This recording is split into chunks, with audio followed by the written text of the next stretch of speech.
पालघरमधून Palghar railway स्थानकाजवळ मालगाडी घसरल्याची माहिती समोर येते। तर बातमी आपण पाहतोय पालघरमधून पालघरमध्ये रेल्वे स्थानकाजवळ एक मालगाडी घसरल्याची माहिती समोर येते। मात्र ही मालगाडी नेमकी कशी घसरली हे अद्याप अस्पष्ट आहे। मुंबईहून गुजरातच्या दिशेने जाणारी ही मालगाडी होती आणि रुळावरून ती घसरल्याची माहिती आहे।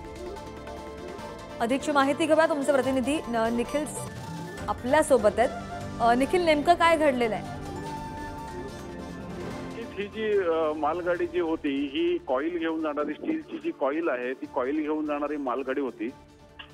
माझा आवाज येतोय का? निखिल, आवाज येतोय, तुम्ही बोला।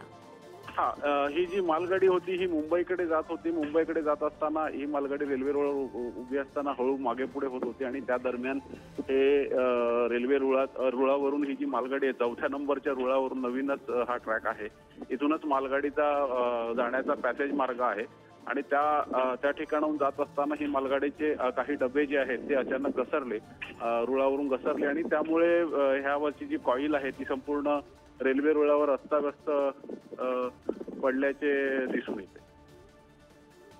सध्या कोणतीही रेल्वेची वाताहत नाही आहे। वाहतूक अजूनपर्यंत तरी प्राथमिकदृष्ट्या पोलीस आणि रेल्वे प्रशासन तिकडे पोहोचलेलं आहे। आताची ही घटना आहे।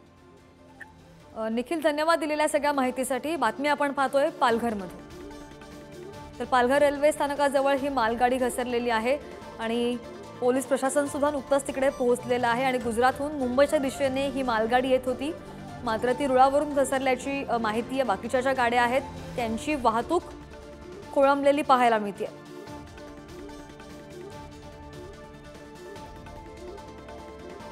इथे दृश्य आपण पाहतोय पालघरमधून पालघर रेल्वे स्थानकाजवळ ही मालगाडी घसरलेली आहे आणि गुजरातकडून मुंबईच्या दिशेने ही मालगाडी जात होती।